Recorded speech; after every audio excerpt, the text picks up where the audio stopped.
Lou Perez, welcome to Conversation with Peter Boghossian. How are you? Great, man. Thanks for having me. Well, I want to talk to you about the philosophical foundations of comedy. But before we do that, I want to contextualize it with a clip from Monty Python.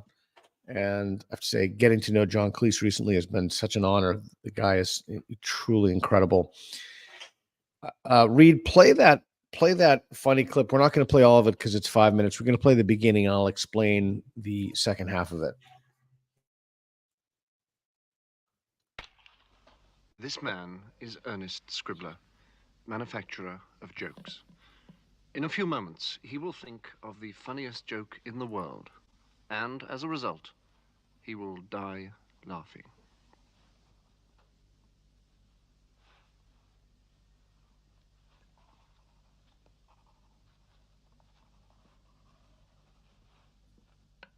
It's worth it, Lou. It's worth it. Trust me.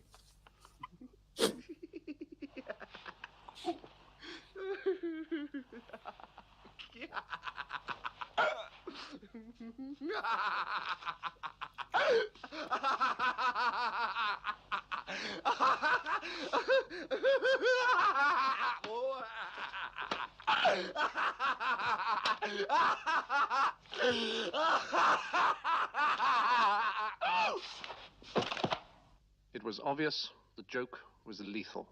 No one could read it and live. Scribbler's mother, alarmed by the unusual sounds of merriment, entered the room and found what was apparently a suicide note.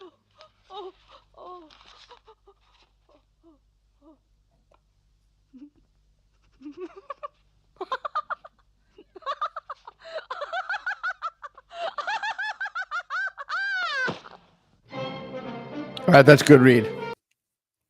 So basically, this joke, they managed to translate this joke after some effort into German, and then they read it through loudspeakers, and all these Germans just come out of their World War I trenches just laughing. So there they are in the video, and they have parts of the joke, and then the soldiers just die laughing. So it's a truly brilliant piece. It's a truly brilliant comedy sketch. So I wanted to ask you a few things about comedy. Do you think there's something universal in comedy? I think, when you're playing like Monty Python, obviously before Monty Python, you had like, vaudeville and sketches like that. But I think Monty Python really kind of invented sketch comedy, or at least modern sketch comedy, what we think of it. So if there's anything that anything that I think that is important, that is like universal, it's this idea of heightening. It's you start from one place and then you build on it, and it becomes more and more ridiculous and more extreme. So the idea of this guy starting out with this premise, the funniest joke, he's gonna die, and then heightening to how do you go bigger from that? Well, then you blast it out to the Germans, and then the Germans start dying. Because you'll notice some stuff like sometimes when comedy doesn't work, it's like the second or third beat. It's almost like mathematical in a way. It's like the second or third beat is just kind of like not as strong as the preceding one. So it's like instead of like going this way, it's like and like that. Okay, so I'm wondering, would there be such a thing as a joke that cut through culture? I mean, if true, that would seem to undermine a lot of the postmodern claims. But such a thing as a universal joke that everyone found funny. My mentor, who grew up in Nazi Germany, who was Jewish, he told me, or as he told me, he wasn't Jewish, his parents were Jewish. He said, it's a long story.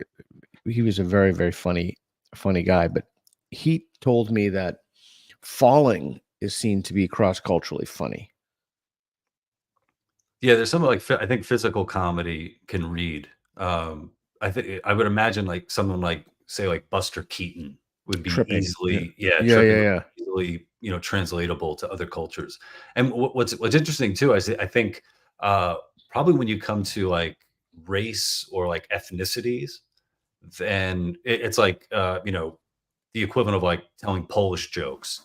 if you go to Afghanistan, there's whoever the equivalent of the Poles are there would be sort of like the same, like, oh, this blank ethnicity is so stupid, or this person from this country is so stupid. So it's sort of universal, like a setup there where there's like this out group that is being made fun of at the expense, doing this joke at the expense of an out group, maybe there. So I'm trying, I just want to drill down this just a bit more. So would there be such a thing as a joke that everybody in every culture thought was funny? Like, even you could translate that into, I don't know, tribal, like for the Kung Bushman. I mean, would there be a joke that everybody would think was funny? There is, if you, I'm just imagining one like the equivalent. I mean, the only thing that comes to mind is like some variant of like women be shopping or something like that. It's just, it's like, oh, universal truth, there. So that would be rooted in biology. So the commonality there would be biological organisms would recognize that had something in it. Dan Dennett has some good stuff about comedy, about why we laugh at things. But so, and I'm just thinking about ways to cut through the noise. So you told me pretty recently, I haven't seen you since the beginning of the pandemic, right? That's the last time I saw you. I think so, yeah. Yeah, you were with Brett and Heather, and you did a thing in Portland. That's when I lived in Portland. Yeah, that was, oh my God, it's a while back. I had more hair. Definitely. Kitty Herzog too. Yeah. Mm-hmm. So you said that you've been questioning the idea that comedy can change minds. What do you mean by that? Yeah. So at the time when we met, I was producing a program called We the Internet TV for YouTube and online. And it was a political satire. So the idea was, we want to get people talking, especially people who disagree on stuff. We want to get them talking. So what we're going to do is we're going to approach controversial topics, and we're gonna find the comedy in it and use that comedy as a jumping off point, where it's like, if we're able to make a sketch about war, about the differences between people, maybe that can actually work to bring people together to have conversations. And I think one of the risks there is that if you're taking on a topic, especially if it's a topic that you believe in, you don't want to come off as preachy, because then you end up getting the clapter instead of the actual legitimate laughter. But even if you're able to do that, I've just sort of questioned over the years, is it possible to actually change people's minds with comedy, or is it something where some people are going to get it, other people aren't going to get it, and that's it? I guess, how would you test that? You'd have to have a kind of pre and post intervention. Like, you'd have to kind of pre-test post people what they believe. They received a comedic intervention, and then you post-test them to see if their beliefs change. And then I guess you'd follow up after that to see if there was stickiness to it. I think so. I think if there was one topic where I think we were able to, maybe move the needle, and, we didn't test it, but it was just the idea of when it comes to what topics you're allowed to make fun of, what are, the Overton window. And I think ultimately what happens is, if you have people who say you're not allowed to make fun of this, you're not allowed to make fun of that, I think that brings a lot of people who might not have thought that they were, say, like free speech advocates or free speech warriors to the front and say, hold on a second, no, that topic should not be off limits. And they turn around, they're like, oh, here I am, I'm actually defending free speech. But that's not like necessarily like a specific, policy or topic that I think, could change someone's mind. Has someone told you that you've changed their mind through comedy? I had early on. I think I had like a few like college kids that said like, oh, you were my introduction to liberty, because I'm a small L libertarian. So I guess what do you that mean? was nice. Yeah, what do you mean by small L libertarian as opposed to large L? Would be what, the party? Yeah, so I guess, well, technically, I am a member of the Libertarian Party, both the state where I live, New Jersey, the National Party, the National Libertarian Party. Small L libertarian, I guess, would be someone who, you don't necessarily have to belong to the Libertarian Party. And one of your prime directives or whatever is human freedom. Prime directive. Prime directive. I love the Star Trek. You've been watching way too much Star Trek. You have the prime directive in there. Yeah, which I think is on brand for a libertarian, actually. Yeah. It's funny. Yeah, because you have a non-intervention. It's funny about what the things that people can make fun of, and the things that the people on the left and the things that people can on the right can make fun of. There's just some things that they're just so tasteless for me to listen to, and there are other things that the postmodernists. I don't know why I'm thinking about this so much, but they have this idea of we wrote a fake paper about this when the joke's on you is the name of the paper, that humor, you can't punch down, you have to only punch up. It's like because of embedded power relations. And there's something about, I don't know, people impose all these categories and rules onto comedy. Which reminds you, who do you think some of the funniest people in the world are right now? Well, before that, like, there is this idea, the whole punching up, punching down thing. There's something incredibly condescending about saying, like, I'm sorry, I can't make fun of you because you're beneath me. Which I just find, which I always found really interesting. But that whole thing itself is artificial. It's just something that we've imposed on. It's a fake thing that we've made up. It doesn't even make any sense. Mm-hmm. But I think we do that to make sense of the world. We just mediate. We put these impositional structures on things to try to make sense of ourselves as good people. Yeah, and I think it's also to control people as well. The idea of, I mean, there was a time where people were defending, say, President Barack Obama, the president of the United States, and saying, implying that the only reason that someone would make fun of him or criticize him is because they were racist. Right. And that somehow the president of the United States had to be protected from racist jokes or any kind of criticism. And a similar thing happened with Kamala Harris. The idea that the only problem someone would have with Kamala Harris and not wanting her to be vice president or one trip and fall away from the presidency is that she's a woman of color. So and I think I think for a while that was getting a lot of people were getting away with that. But I think over the past few years, I think a lot of people just, called out the bullshit and said, "Nah." Yeah, we're not the only reason they were getting away from that was not because people realized it was idiotic; it's because they were cowards. Yeah, because they didn't stand up to it. Yeah, exactly.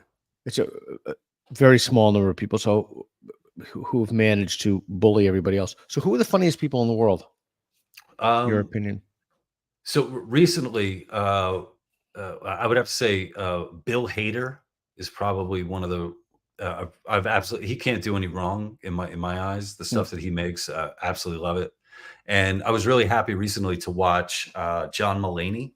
Okay. John Mulaney had a special on Netflix. It was like a live, I think it was like 5 or 6 night special on Netflix. And I forgot even what the name of the series was, but it was incredible. He's incredibly funny, and the episodes he had were weird. They were absurd. Oftentimes he had celebrity guests on the show who had no idea what the hell they were doing on the show. So there was some magic in that as well. So so recently I've really enjoyed their work for sure. Okay, so 2 things: what makes them funny, and do they have any commonalities? Oh man, what makes them funny? You're thinking today. We're doing a lot of thinking today. I know. I put you on the spot. Your street, was it the epistemology? Yeah.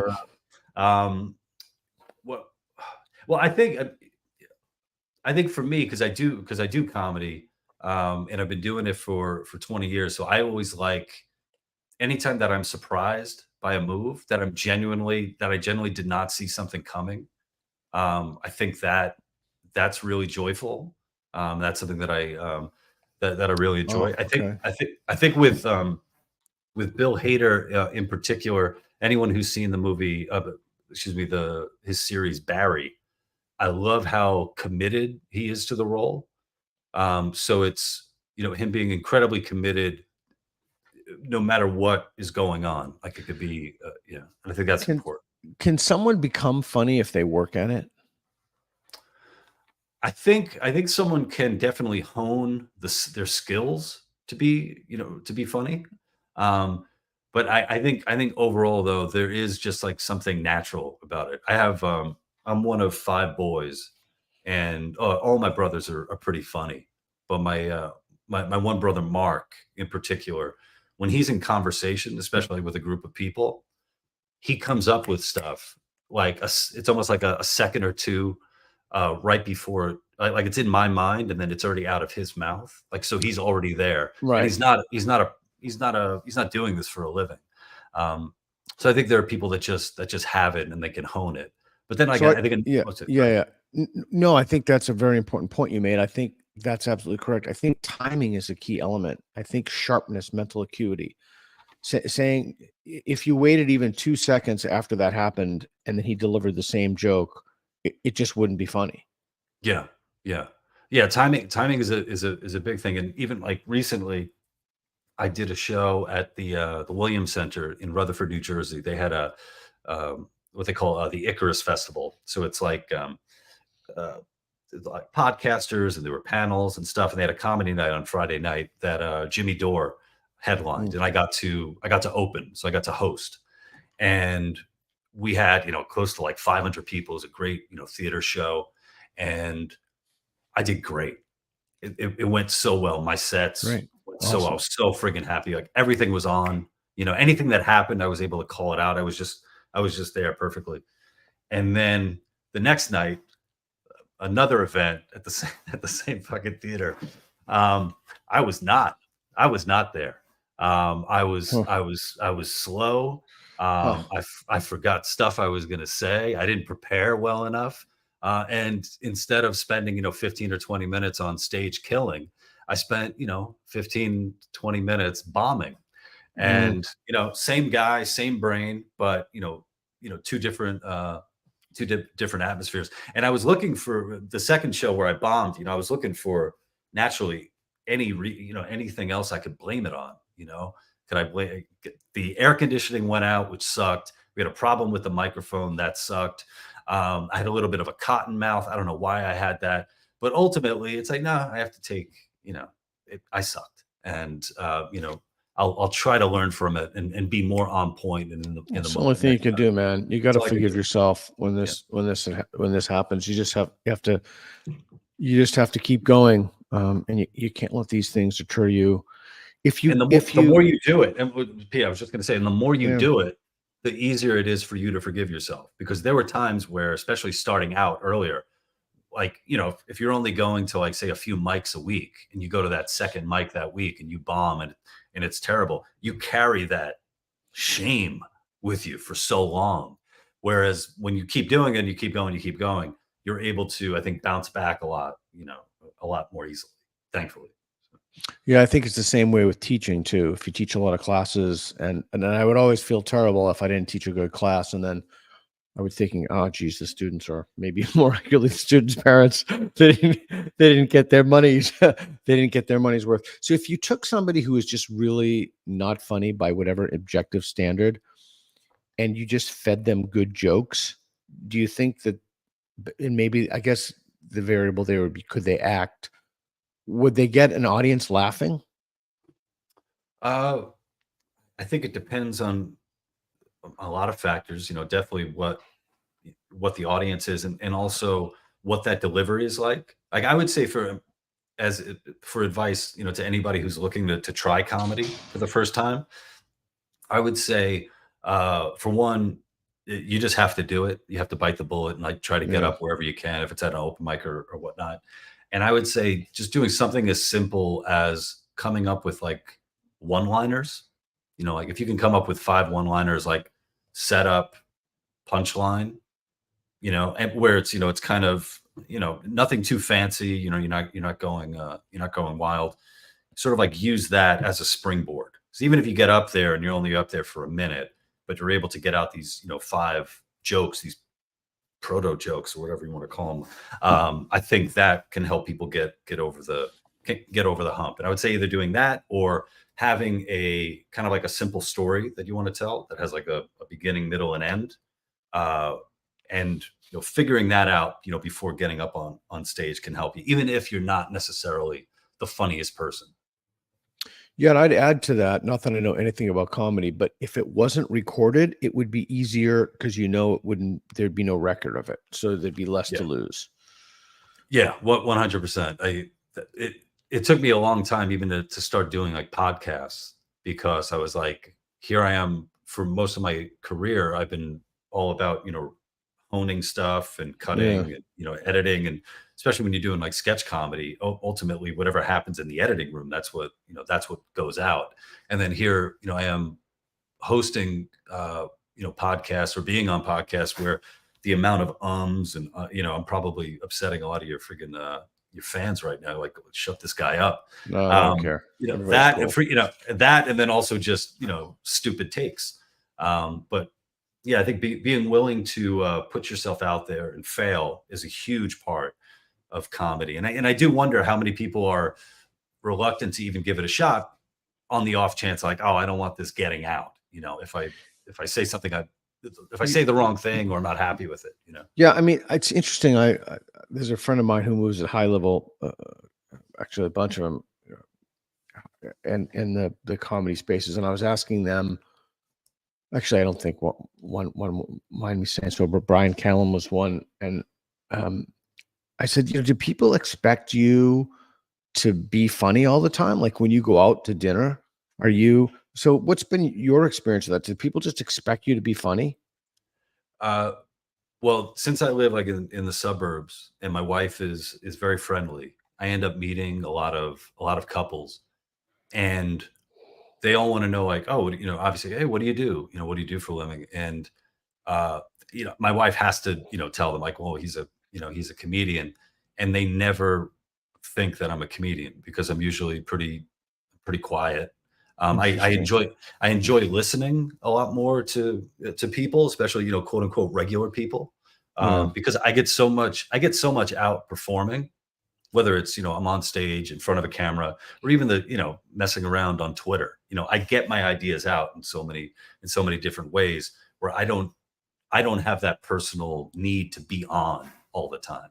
Like if you take somebody like a Robin Williams, who seemed to have needed to be on all the time, to the point where, I was a huge fan of his as an actor, but there'd be times I would see him on like a talk show and I'd be like, oh God, just stop, just stop for a minute, take a breath. But, and then, with the other risk is I tell everyone, I tell people, it's like, in a way, I kind of don't want them to check out my comedy because it's like, if we're getting along and you like me now, let's just keep it that way. Like don't check out my comedy or my opinions about things and stuff, because we're getting along right now. Does it matter to you that your friends laugh at your jokes? Like, could you be friends with someone who just didn't laugh at any of your jokes, didn't share your sense of humor? Everybody that I'm friends with, we laugh, we joke around, and So that's that's actually, is it like a necessary condition for you of a friendship, or it just turns out that your friends laugh at your jokes and you laugh at their jokes? I think it might just end up that way. I have friends of mine too who I've known either since college or high school, and getting together and continue and still laughing together after all these years. It feels a lot like time travel in a way. Like we kind of feel like we're still the young young guys hanging out, and then we look in the mirror like, oh, we're older dudes now. Yeah. Yeah, I think it's the same way. I'm closing on 58. I think it's the same way when you get older, and it's the vivid time travel. What was that? The older I get, the better I was. The older I get, the better the kind of the more vividly I relive the past in some senses. Yeah. Yeah. And I'm wondering too now, because I'm a dad. I know you're a father as well. Yeah. It's sort of, there was a time where, for the most part, dads didn't leave much behind in like publicly, not a lot Yeah. of, how many dads wrote books, how many dads, Yeah. were, on camera, were, expressing their ideas, or, how many dads, have tweets, and it's something where, especially my kids are younger. I do wonder, if it gets to the point where, when they're older and they're looking back at stuff that I've made, I wonder what that's going to be like, for them. It's like discovering who their dad is, the public, persona of their dad. Yeah, I've often had that thought when, if ever my kids, who knows what's going to happen with AI in the future. Oh, it just reminds me of a question that I was thinking about comedy. When people see all these really ghastly, horrific things that my kids see things that people have written about me, which is clearly false. Like I remember I read one, Boghossian. I went to visit Boghossian's house, and he makes his, my daughter's adopted from China. He keeps his adopted daughter in the basement to do his laundry. Like, what the fuck? Like, what? I wonder what her impressions could be. But okay, so just the whole AI thing. You think AI is going to be able to make really funny jokes as good as a good comedian within a year or two? Within a year or two? Oh shit! I hope not, man. As good as a good comedian. As good as a good comedian? I don't think so. But then again, like, I didn't see so much technology coming. I think somebody recently tried to do it with George Carlin. They took like all of George Carlin's body of work, which is, I mean, how many albums? I think he has like 10 or 12 albums in his books, and then had an AI put together a routine. I think the Carlin estate sued them.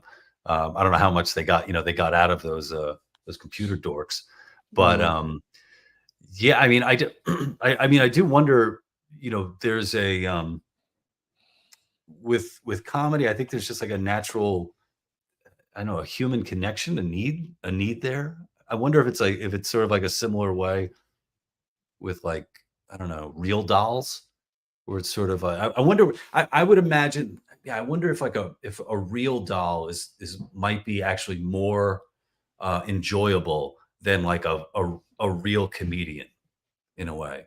What do you mean? Well, let's make sure we know what the same. What do you mean by real dolls? I think I know what you mean by that. Yeah. Like the sex dolls. Yeah. It's like, because I've never touched one. Right. Liar. But I've never touched it without its consent, Peter. I've always asked the real doll, can I touch it? Okay.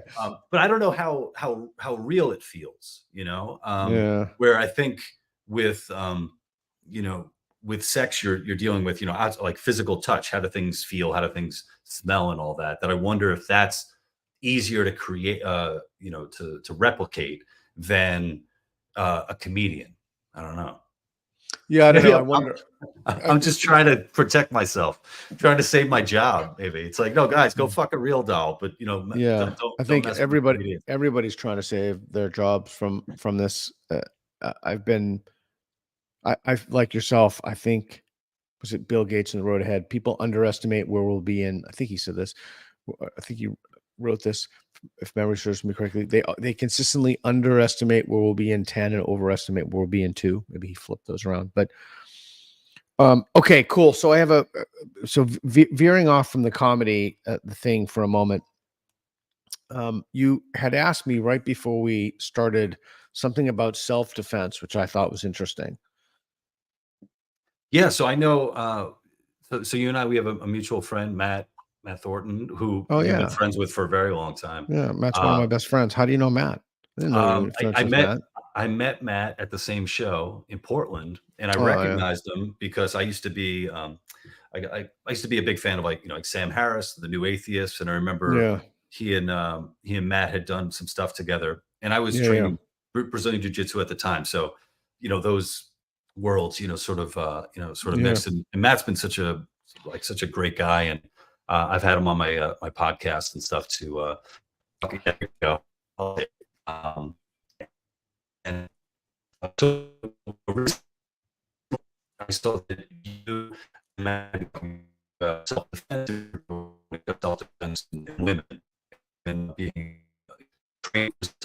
And one of these sometimes annoying. For me, it's like, yeah, it's a really good idea to do, you know, that's particularly to a few. So I want to, you know, see how things. Well, I think we're having some serious audio issues, Lou. I don't know if it's my side or your side. Reed, do you know what's going on? This is the second tech glitch we've had today. It's on your side, Reed says.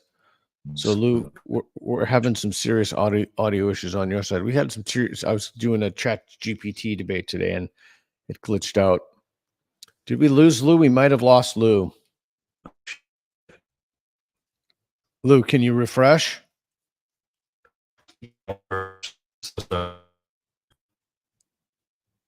I think this may be the end of our conversation with Lou. I'm hoping it's not. Well, that was quite a bummer. Let's see if we can bring Reed. Let's see if we can bring Lou back on. Text him or let's contact him. Let's see if we can bring him back on. In the meantime, I think Lou's going to come back.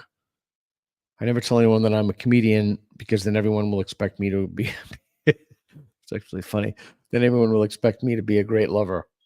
Well, that's something that's something I haven't heard. Although my friends who are comedians tell me that being a comedian and there are ample opportunities for liaisons with various different people, but I know nothing about that because I'm not a comedian and I've never done a comedy show. I did think about taking improv classes because I thought it would help my teaching. But I think if there's anything that I could have done to help my teaching, it would have been improve my penmanship, which is atrocious. And it would have also been to improve my drawing because I used to draw a lot on the board. And I thought if I could draw, then that would be, I was kind of limited to stick figures. So then I would kind of poke fun at myself. Trader Bear. Hey, Trader Bear, friend of the show. I think AI will have difficulty with comedy, especially with deliveries. I wonder, I was thinking probably right about deliveries, but I was thinking more so just like with joke writing. I had asked friends who are Shakespeare scholars if they thought an AI, how long would it take before AI wrote something better than Shakespeare? And so that was what I was going to ask Lou. I was going to bump up the question. I was going to ask him, okay, if you went, how long would it be before AI could be basically match a good comedian and then among the best and then better than the best, especially with the LLMs, the large language models. So we'll see. Well, I don't know if Lou is coming back, but I'm gonna shoot the shit for a few minutes, and then unfortunately, we'll just have to end it there. Hey, Torex. Hi, Peter. Hope all is well. It's good. Today has been a day beset by tech issues. I was going to debate ChatGPT today. We had some tech issues, but Reed thinks he fixed them, or we now can diagnose them. And now Lou is gone from a connection issue. What a bummer. I thought I wrote a comedy once, a comedy script, but it was too politically incorrect and nobody would even look at it. Maybe we should revisit that today. I actually thought about shooting it myself, given how cheap it is to produce special effects and it had a kind of sci-fi element to it. So that's good. All right, Reed, are we going to just pack it up now? I don't see Lou back, and it's pointless for me to talk to myself here. Unless anybody else has any comments that they'd like to throw out. Here's a little roast. Peter looks like a baby chick with Benjamin's button disease. Comedy script streaming. Yeah, I could do that.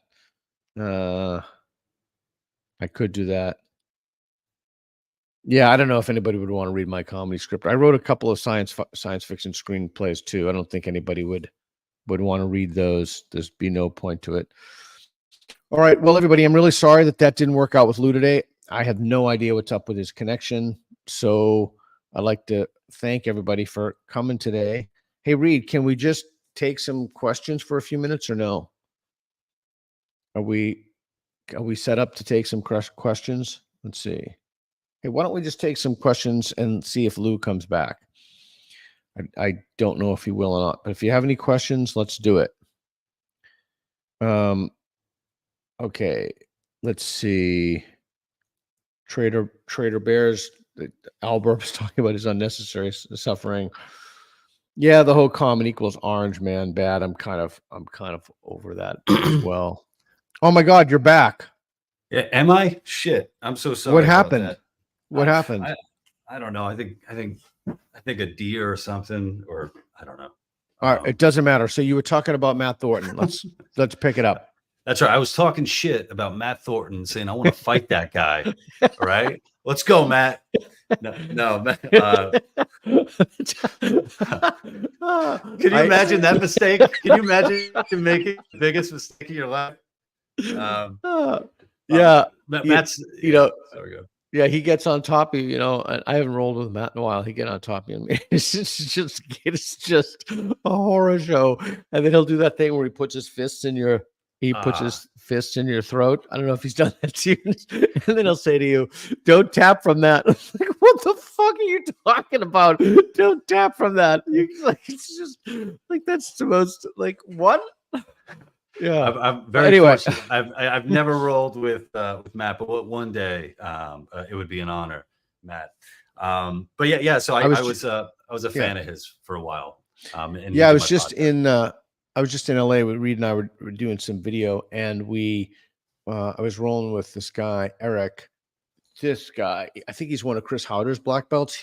Chris Howder gave Matt his black belt, and boy, he is just extraordinarily dangerous human being. I mean, holy shit.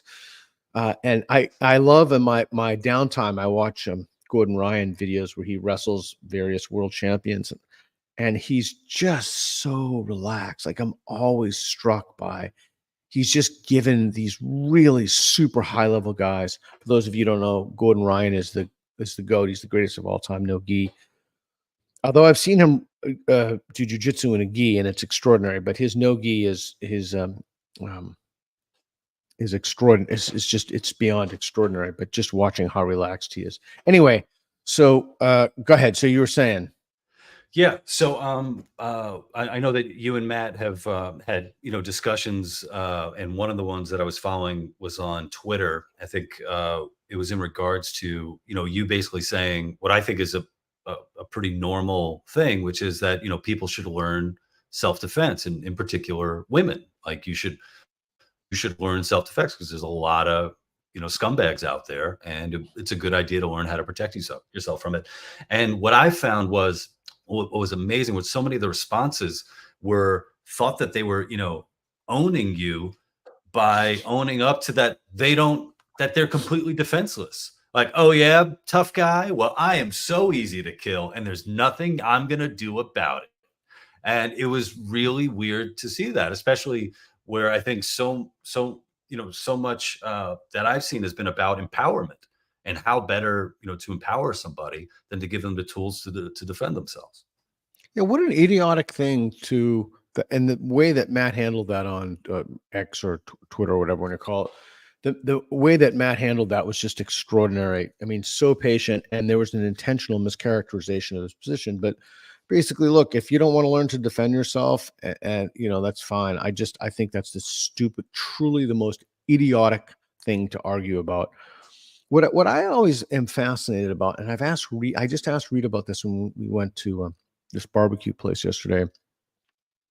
I said, let's say that we walked out here and we were assaulted by 3 people, and they beat us pretty badly. Would your attitude towards self-defense change?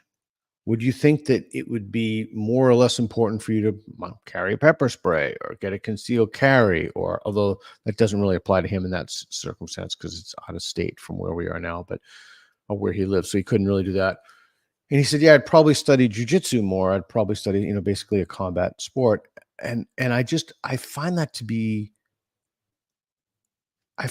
just the most fascinating thing. Like, I really like to, and this is not, victim blaming or anything. This is just like descriptively. I'd like to survey people who have been assaulted and ask them, like, okay, what do you think is the best step for you now that this has happened? Like, what are you going to do? Like, as a prophylactic moving, like, it's just fascinating to me that someone would have to wait to be assaulted and hope they don't get assaulted and wait to be assaulted and then say, well, geez, maybe I should have studied jiu-jitsu more or whatever. It doesn't have to be whatever, Muay Thai or engaged in some kind of, more active, proactive vigilance. Or I just find it fascinating. I think certain people, we have to remove the gender idea from this, or the idea that people want to be victims and they have a kind of, they're showing off their helplessness as a kind of victimization badge. And people of all over the political spectrum do that as well. I think different people have calibrated their threat meters differently. I think some people have their threat meters calibrated quite high. Like Reed's threat meter is insane. Like his just completely the antithesis of my threat meter is calibrated, I think, incredibly low. What do you think about that? Well, I think the reality is there are a lot of people who don't have a experience with violence and just don't understand what can be done and what can be done to you. And I mean, you could talk about this firsthand. You go into like a jiu-jitsu school and, you got a guy who's, 120 pounds who will, clobber you, and you're like, how the hell is this possible? This guy weighs 120 pounds and he could do this. And what I find is wild too, is that I've seen people who have been assaulted, have been victims of violent crime, and don't do anything about it. They don't train afterwards, and they actually are in favor of removing, they're in favor of, defund the police and doing things like that, or they refuse to file a police report. There have been a number of cases of people like that. And one thing that I want to remind them is, like, you might have this weird relationship with violence where you're okay with being a victim of it. But like, I have a wife, and the idea that my wife is walking the same streets as you and this perpetrator, and that because you are okay with getting your ass kicked and not calling the police, that perp is still out there, and that could do that to my, to my wife, is really or troubling. to you, or to me. Yeah. Well, not or your me, 'cause kids. I'm a badass, dude. I mean, look at the size of this head, bro. No, but exactly. And not seeing, there are real costs out there that go beyond even just that personal interaction. So what do you think is going on there? What do you think is going on in someone's mind who's been assaulted? Like, I watched, I subscribe to this Twitter feed, like Fight Club. I can't remember what it is, but it basically I know exactly what shows, you mean. there's like 2 million Twitter followers. I watched that account grow from nothing.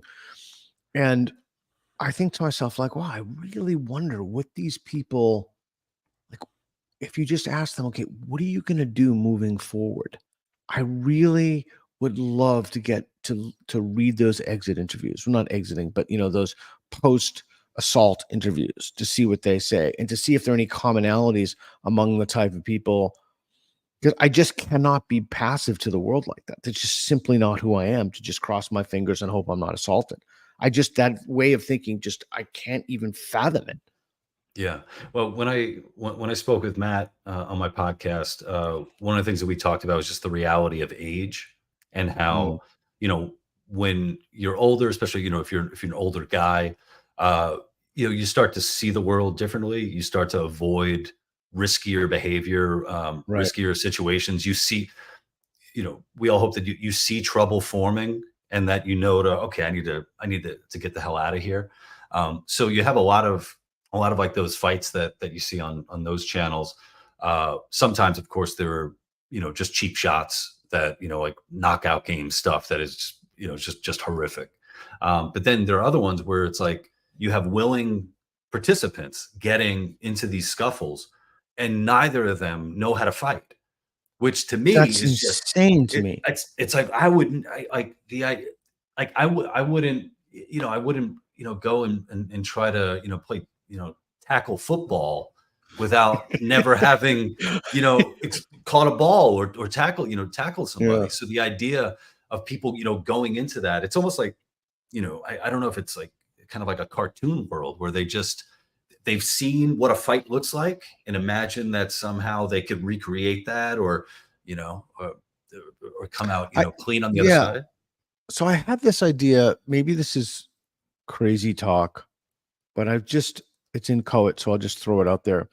I had this idea that for people to really understand what violence is and how truly, truly horrific it is, you basically needed to be in a situation where you can't go anymore and you tap out to quit and your opponent doesn't quit. And we institutionalize that somehow in the schools. It's like, of course, we could never do that for a whole host of reasons, ethical reasons, etc. But I think people have this glorification of violence and they think that they're going to be the ones, the great victors. I think we see that carry out in war too. It's pretty horrific. I don't know. I don't know how else you would teach people how truly horrible it is. This whole idea that young men have in particular, let's kick his ass. Teach this fucker a lesson. Let's kick his ass. There's something so ignorant about that. You hear a lot where people say, some version of we have to bring back bullies, bring back bullying, as if that's going to, solve this. And what I always find interesting is that when they talk about bring back bullies, it's always for younger people. It's never for adults, because the reality is if an adult, has an encounter with a quote unquote bully, the adult's probably going to call the police because the bully is going to be, either, assaulting you, battery, or, taking your lunch money, petty theft or whatever the hell it is. So, I think that it's really important to have, some punishment, because I've seen some of those videos of like, kids being knocked out in like the school bathroom and then continuing to get stomped by maybe not that's just the one, thing. but multiple. Totally. And it's like that you're about to murder somebody, Yeah, it's a ruthful situation. And I watch that when people have been knocked out and their opponents just keep punching them in the head. It causes a kind of tenebrific internal condition in myself. So I don't know. I just think that it's that a basic level of learning how to defend yourself is indispensable for the functioning in society. And the idea that somebody would wait till that happened and then do something, that's just a form of insanity to me. Yeah. That's just completely insane. Unless somehow you want to make the argument that this is just so unbelievably unlikely. But even if it were the case that we're so unbelievably unlikely, then a second time it would be unbelievably unlikely as well, right? So that argument wouldn't hold up. Or maybe it's just that this is just not how I want to spend my time. Like, I just don't want to spend my time this way. But to my argument to that would be, well, you should be working out anyway for an hour a day at least. Mm-hmm. So why not do it towards something constructive? But the argument against that would be, yeah, but I really want to be a merengue dancer. So I want to spend that hour dancing merengue. So, okay. All right. So I can buy that. That I buy. I'll tell you but what, you would have to have that argumentative string. Yeah. I'll tell you what, for anyone who's gotten their ass kicked by a merengue dancer, I'll just leave it at that. But even, even for me, I'm in New Jersey, and I own a firearm, and the process of getting a handgun it's a process. It's not as hard as I originally thought that it was going to be, but part of that is mental health evaluations and getting references. So you need people to vouch for you. And I lived in a number of states. I lived in California, New York, and now New Jersey. So I had to, go and get paperwork to prove that I was never, institutionalized or anything like that. And what I find so interesting is, like, with everything going on in the world, um, mass shootings, and they say, white supremacists around every corner ready to kill you. It's like, you have to be insane not to want a gun. So it's sort of like the very fact that I'm going for a gun shows me that I'm completely sane and I understand what the hell is going on in the world. At least that's how Europeans, I think that's an unfathomable. A friend of mine was telling me she was at a bar in Europe, she was telling me about almost a year ago, and these guys came into the bar with machetes and robbed the bar. And I said, there's just no possible way that would ever happen in the United States. I mean, it'd be utterly inconceivable. They'd just be shot. Like, nobody's going to rob a bar. Have you ever heard of your life of anybody robbing a bar with a machete? Like, it's just like someone would just be shot. But they have, high incidence of knife crimes when we were there. So, yeah, I don't know. It's, I love Matt's book. Again, it's the Gift of Violence. We can pull it up, and I didn't know you guys were buddies, but I'm good. I'm going to see Matt Friday too, so I'll let him know that we spoke. And the thing too, what I like about Matt, and anytime something happens, or I'm in like a Twitter beef with somebody over some form of martial arts, I'm always trying to get Matt to come weigh in on it. And like with the knife stuff, I mean, there are people who think, oh, it's just a knife. Okay, that's insane. Nothing. Oh, come on, it's just a knife. And we even see it now with videos with people with guns. A guy pulls a gun and is pointing a gun at somebody, and rather than the person say, "Oh man, I'm in a bad situation, I got to get out of here," the person continues to move towards the person with a gun as if nothing's going to happen. And I don't know what that's about. I don't know if it's similar to the people who are stomping on heads and being like, oh, well, his head's bouncing off the concrete, so it must be soft, and he's going to be okay after I knock him out. Yeah, it's a again, I agree with those people who criticize me completely or they actually criticize me and not my arguments. I was going to say my arguments, but they criticize me. I would like to live in a world where this was not the case. I would, but it is the case, and you can't remediate these issues through just a massive number of police. I mean, that's never gonna solve the problem. Okay, a couple of other things. So, what type of things have you been thinking about lately? Things have really been on my mind. I think fatherhood, and we have a Father's Day coming up. In particular, with the kids, not only the passage of time, but also, am I being a good father? Am I I know I could be better, but man, am I being the best father that I can be?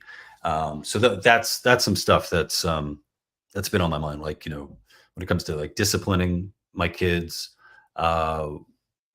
stuff like that, and worry, constant worrying. It's like, what are you worried about? Just the business that I'm in. Let's for example, like last year was really busy, had a lot of work, a lot of stuff, going on.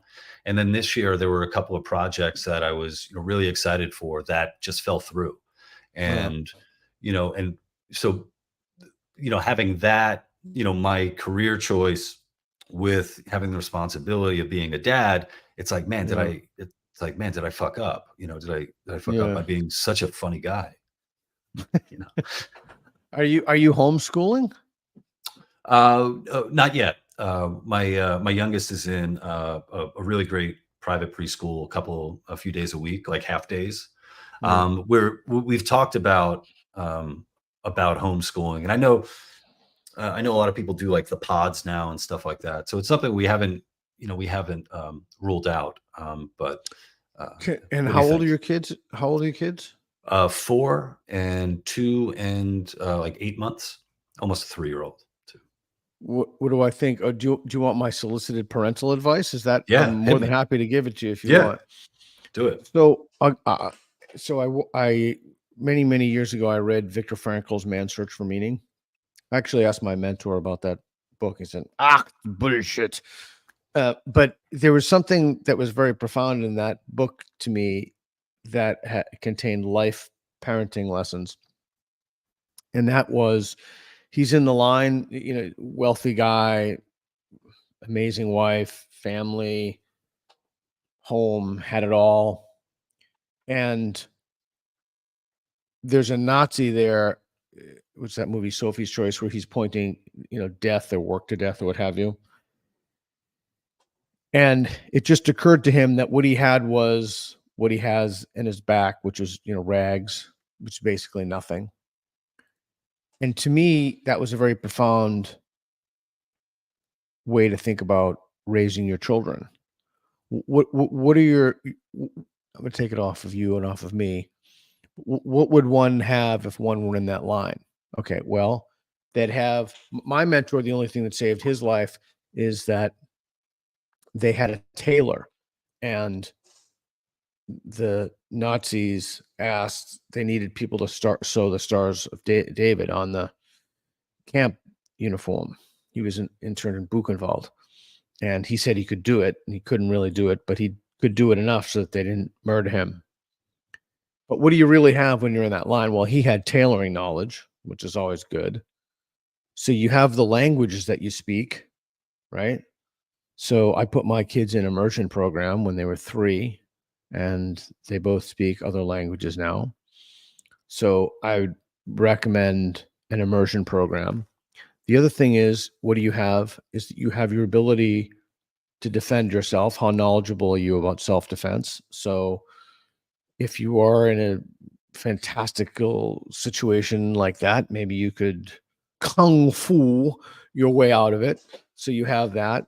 But I just think it's a good heuristic. It's just a good, helpful way of thinking about, well, what do I have if I'm in that line? Like, what would my kid have? Gardening, shooting, Mandarin, I don't know. But that's, the specifics are less important than the way to think about it.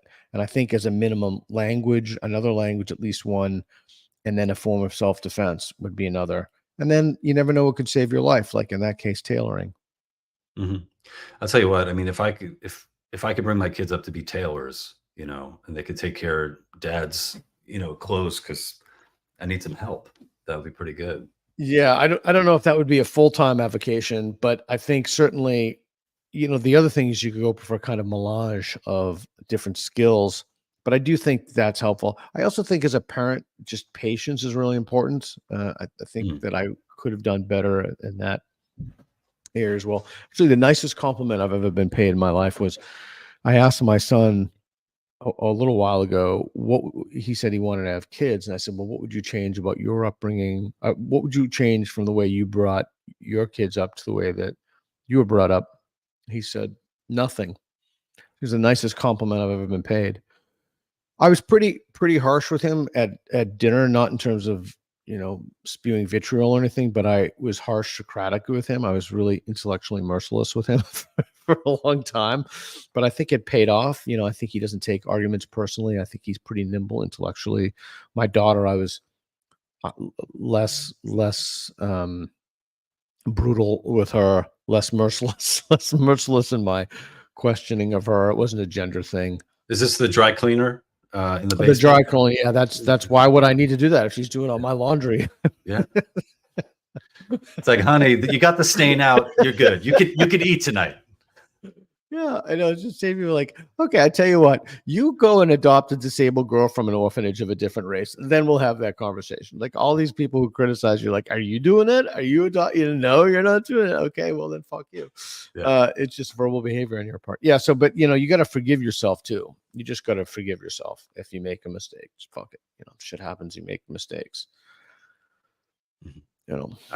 Yeah, I think the forgiving yourself is a good thing, because the reality is, it's like there's only so much you can change. You can kind of build and move on. I read this thing about people who refuse to return their shopping carts because they have kids, and the grief that they get by other people. And I never used to return my shopping cart. There was not a single instant where my kid was left alone. I would take it Not home. one. I'd say just bring the shopping cart home. That's it. No, I mean, I would leave it there. But what I would do is for years after that, I would get multiple shopping carts to kind of pay back all the shopping carts that I didn't return. Supermarket reparations at supermarkets. Every time I'm at the grocery store, I grab one and bring them in. And somebody said to me once, you shouldn't do that because that's bad for the young kids who need a job and they can't have jobs. Well, you just can't win anymore. You can't win. It's funny. It's funny that like that, because that's one of the recent examples of, I think, people attempting. It's kind of like a virtue signaling in a way. Like the idea that like I'm the type of person who does return it. I return the card, so therefore I am a good person. Peter, you are a bad person. And it really, I mean, it's like, what does that necessarily say about somebody? Like I used to say that.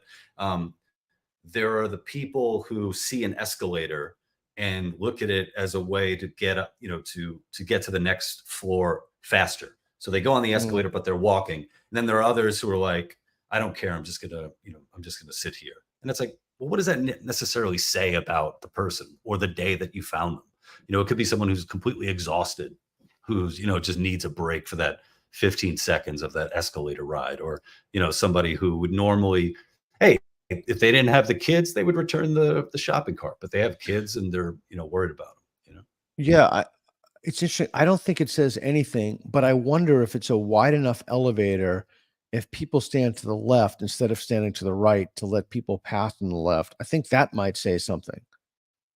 Oh yeah. Those people need to die. That's yeah. I don't know what that might be. I'm not sure that's. You heard it, ladies and gentlemen. Peter Boghossian wants those people. They're gonna clip this. I'm not sure that's the lesson that we ought to pull from that, but okay. I guess Reed said we have a super chat. Reed, nice. Lou, you might keep more hair if you stop stroking it so much. LOL, Trader Bear. Well, $4.99. It feels so good, baby. Look at that. Just look at that. Don't you want to run, Trader Bear? Don't you want to run your hand, your thick sausage hand fingers through my hair? Of course he does. Of course he does. That's why he said that. There's a reason why I want to roll with Peter, and it's just to have an opportunity just to run my hands through his hair. Tap out. I just tap. I'll give you that victory. That's how I win worlds. I'm like, I tap it out. Well, that's good. Yeah, you should really watch those Gordon Ryan training videos with him. He's incredible. He's just so relaxed. It's crazy. I aspire to that. I went to a place I will not name. I went to a studio recently, and I think when I rolled with their black belts, and three of them, they dominated me on points, but they couldn't tap me. But what was interesting is toward the end, they were increasingly frustrated, and they just kept ratcheting it up as I slowly ratcheted up the threat level. But the thing is, I really try to relax. And, Matt always says, find places to relax, especially if you're on the bottom, and not exert so much. And if, for those, probably you've got a ton of people sick of hearing me talk about jiu-jitsu, or any kind of combat stuff. I just find it the most important thing. I've been thinking a lot about something that Howder said, or this guy, Eric, said to me that I heard Howder say. It's such it is more difficult. It has been more difficult. You have to find people who have a PhD and people who have black belts. It's more difficult to get a brown belt, to be a legit brown belt in jiu-jitsu, than it is to get a PhD. Is there a black belt of gender studies or something like that we? Well, that's pure make believe, but yeah. Right. But I think that Howder talks about the guard has the complexity of the guard has such an allure to it. It's so complicated. I mean, it's just in near infinite number of things you can do with variations, but you should forget all about that. It's totally irrelevant, and just take top. But it's a hard lesson to learn. But it was interesting because these black belts who were trying to kill me, I think nobody wants to lose to a guy with gray hair, but I really wasn't trying to endanger them. I just was trying to do what Matt always tells me to do, is not tap from exhaustion. I don't mind losing. I lose all the time, constantly, but I just don't want to tap because I'm tired. Although when I was in Taiwan, I tapped once. It's the first time in like a decade I tapped because The room was so humid. It was the most disgusting thing. I couldn't breathe. I couldn't take it. But I went immediately to another match at the end of that time, and those guys sat down, which I thought was interesting because you don't usually see that. But yeah, anyway, I could talk about science fiction and jiu-jitsu. Those are my two favorite subjects all day. So are you still rolling now or no? It's been a while since I rolled, and I discovered something about myself through jiu-jitsu in that during particularly tough times in like my in my life. Yeah. Over say like that, during the pandemic and post-pandemic and stuff, where there was a point where I had lost my job, and we had a kid, and the pandemic, and just all this stuff was there that I was kind of projecting onto jiu-jitsu or my roles. It's kind of this fantasy that if I beat this guy, somehow my life would be better outside, And what ends up happening quite a bit is that no, you don't beat that guy, because that guy, is better than you are, and you tap and all that. So I found myself just kind of just burying myself under this. I don't know, just putting so much pressure on myself. Yeah. That I wasn't advancing, and that it was a lot easier for me to take time off. And when you take time off, you get rusty, and it's harder to get back into the swing of things.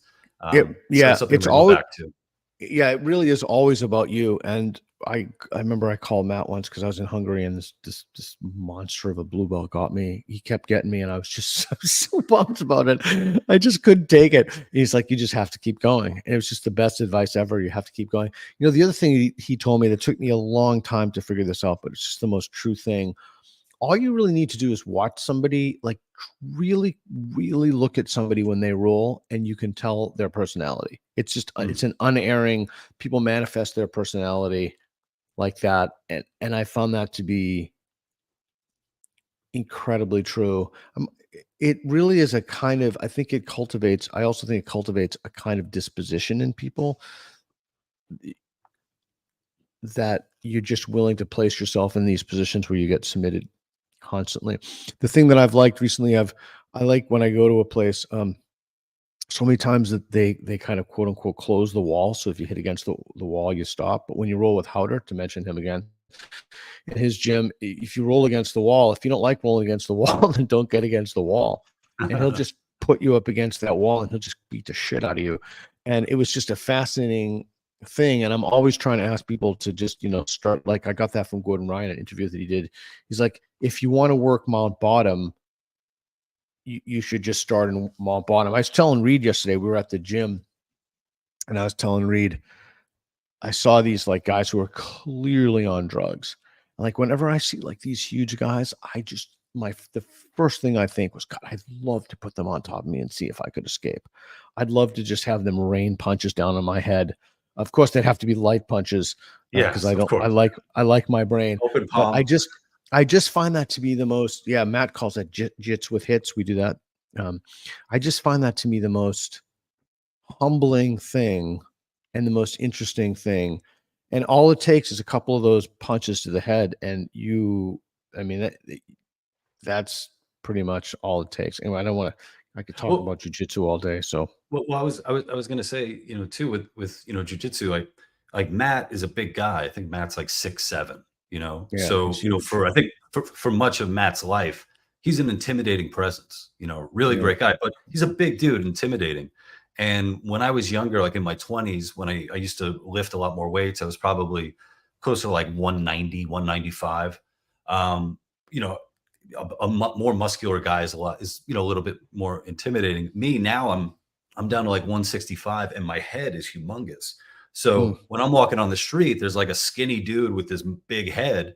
I'm not intimidating anybody, So it's like, if there's somebody who really does and should be training, it's me. If you're not an intimidating guy that people are going to naturally be afraid to, fuck around with, then, it's probably on you to get training. Yeah, there's some good knife curriculum. My first black belt was in stick and knife fighting. I don't know how much of that was make believe or Was that useful. Silat, was it? Or No, I didn't do so. I Silat? did Derobio Eskrima with a guy named Dan Medina. You can watch his videos online. The dude is crazy, crazy good. He's also kind of crazy too. He's incredibly talented. My dad went to that my black belt test, and he was swinging live knives at me like with no pattern. And my dad was like, "What the fuck?" He almost wanted to stop the test. He's like, "That's the craziest thing I've ever seen."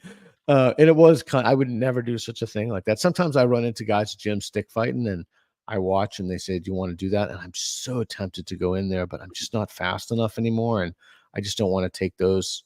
I used to come home every night. My body was covered with stick hickeys. It was, these the marks that you got from the sticks. But there's some really good curricula on knife fighting. You take someone who, even a little kid, a 12-year-old girl, boy who has heart, and tell them to really stab you with a magic marker, and they're going to cut you. So if that whole idea is, that you're laughing at someone who has a knife, that's just ridiculous. It's incredibly deadly. There's just no margin of error. Even at my best in knife fighting, I was with a guy who just came into the studio, and I made one mistake, just a thing, and he just dragged the time the blade wasn't live. He just dragged up my whole arm. He would have killed me. So the margin of error is, whereas the margin of error in jiu-jitsu is it's kind of like, it's more like chess. But yeah, you should get back into it. Find a good studio and Yeah, go. there's a good school in my neck of the wood. It's professional fighters and stuff, and I've technically been a member for a while, so I'm paying for it. So I got to get the hell out. I got to get out there. Just make sure you my uncle's advice. Make sure you always roll up so you don't get hurt. So you should be rolling with purples and browns if you can. Oh yeah, just try to. Well, that's part of it. I went back in, I think it was like beginning of the year, and rolled with a white belt who was probably around 350 pounds, and my ankle did not feel good after he rolled on my ankle. Yeah, I got smashed my nose has been bleeding all week. I got kneed in the face by a white belt. But I made mistakes too. But it's always good. And the other thing is, again, you can take this for what it's worth, but just don't tap from exhaustion. It's probably the best life lesson there is. And I wonder if, like, I don't know, it's a weird thing to say, but I wonder if somebody goes through their life and they're never in a position where, let me phrase it this way, if they're always in a position where they can tap out,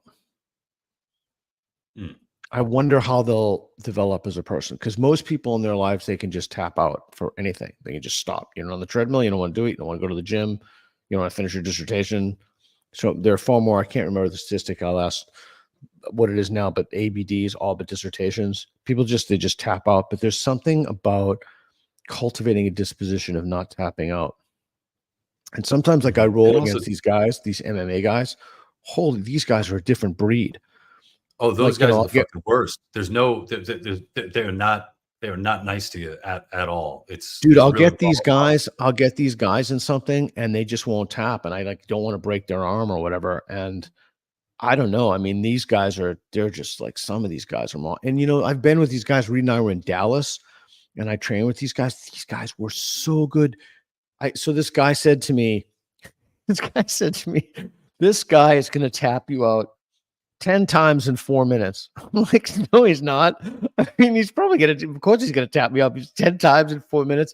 And sure enough, it's like, and so the last, I don't know, 40 seconds, I was just turtling up in a ball. And I'm like, this guy's not going to get me. And, I was in London with Roger Gracie's. I got tapped by a 15-year-old that traumatized me. I got tapped by a paraplegic, a guy who had he was literally in a wheelchair. And I got tapped by a little guy who had like a deformed body, who was semi-blind with one arm. I got tapped by him. You had a freak show? You went to like the circus freak show? Like, come on, let's fight. Jesus. No, it's just in London at Gracie's. He he is just a world-class training. And then when I was in Australia, I've been tapped by everybody. I've been tapped repeatedly by everybody. And I can truly say I would much rather have had those rules where I got tapped than rules where I won, because I learned. years ago, was that I think it was like the Gracie Invitational in LA, and I was Mm, training at 10th Planet, and I was watching one of the matches. It was Alan Joban, who ended up mm. fighting in the UFC, and Alan's fights in the UFC is not one boring fight. Mm. It's incredible, and I think he was a purple belt, and I remember he was going against a guy who was I think who trained with Josh Barnett. And Oh yeah. this guy had Allen in a Kimura double wrist lock, where I was tapping from the sidelines, Yeah, I right? would have tapped in a heartbeat. And you thought this thing was in. And Allen, being that type of, he's a fighter, right? He waited the storm, got out of it, and then ended up winning by submission. And it was just like, not only are there levels to jiu-jitsu, but there's also levels to the personalities and the characters who Yeah. participate in it. It's just Yeah, something to behold. I don't have that at all. Like someone puts me in a heel hook, I am instantly tapping and say, okay, let's work out of it from there. Or I start in 50-50 or Ashigrami, and then once they get me, I just tap. I am not going to be a hero. I'm not going to be a professional fighter. It's just something I do for fun. And it's something that I find intellectually incredibly stimulating. And the next, and you put the word out. Anybody out there who's a freak, who has something wrong with your body, come tap this man out. You'll find. Yeah, out it's not particular. I was going to say it's not particularly difficult to tap me out. That's not exactly the case. It's not particularly difficult to. The thing that I've been trying to do lately is not look at the clock, because if I look at the clock and they're set for 5-minute rounds, I know I'm like, okay, I only have to last for 20 more seconds. Yeah. But there is again that idea that it's a kind of, it builds a dispositional attitude and a character. That's why I'm always amazed when I meet somebody who does jiu-jitsu and they're really good, who has a demented belief system. Like I'm always fascinated by, it's not that they can't compartmentalize. It's usually that people don't possess the disposition to keep going. And then those people, I find, when they have the demented belief system, that is particularly interesting to me. All right. Anyway, I'm sure everybody's completely sick of my jiu-jitsu. I didn't expect the conversation to go in this direction. But you should, again, man, you should start rolling again, for real. Like you should just go. You just got to commit, have your wife take the kids, and it's like I'm there 3-4 hours a week, and your drilling to rolling ratio should be, Matt told me this. A lot of people, they go in and they just want to roll because it's fun and they get good workouts. Yeah. But he said it should be 90-10, 90 drilling to 10% rolling. But mine is definitely more rolling than drilling, but it shouldn't be. But yeah, so try to take those classes when you drill. And then here's my other unsolicited advice. If you know for a fact you can take someone when you're rolling with them, always give them the superior position and then start the roll from there. And the greater the disparity between you, give them more, like give them a full triangle or give them an arm bar and then go from there. Nice. Well, my 4-year-old and 2.5-year-old, yeah, I've been destroying these dudes, Pete. Oh, that's good. That's a good step. Yeah. Well, 4.5, 5 is good to start the initial jiu-jitsu. And the Gracies early on used to have people do positional submissions only. So no sub. You don't really need a sub until you're purple anyway. Yeah. There's really no point, because I think a lot of people, they rush to submit before they have position, and you got to have position before submission, and they just try to. Anyway, we're 5 over. Sorry. Yeah, go ahead. No. I was on a rant. Oh no. I mean, I'm the asshole. The first time that I went to a jiu-jitsu class and we rolled, I put someone in a can opener, and it was. And oh, did you? Everyone was like, no, don't. Yeah, they're like, don't do that. That's not. Okay. Yeah, well, it was interesting. Because I saw it. I saw Mark Coleman do it. So. Yeah, the can openers are nasty. I sometimes, like, guys will slam me up, like if I'm in closed guard, and I'll open the guard once they start getting me up, because I know we could talk about jiu-jitsu all day, but we're over time, and I think Reed has a meeting, and I got a jet. I think I'm going to debate ChatGPT. I don't know, either that or take a nap. I didn't sleep well last night. But where can people find you, Lou? Yeah, tell us. Pete, thank you so much. They can go to thelouperez.com. Follow me at Lou Perez. And I want to thank you, Peter. You wrote a great blurb for my book, That Joke Isn't Funny Anymore. I really appreciate it. Oh, it's a great book. Yeah. When did that come out? 2022, September. Yeah, it was funny. I really like that. I thought it was great. All right. Well, Lou, it's a pleasure. Keep your thing on. And thanks again for Reed for helping. Thanks for being on the show. Appreciate it, man. And keep going with your jiu-jitsu journey. Peace. Thank you for watching. Everything we do is under the umbrella of the National Progress Alliance, nationalprogressalliance.org. It's a nonprofit, independent 501c3. Your generous donations keep us going and keep fueling content like this. So please help us out. Make a donation. We very much appreciate it. Thank you.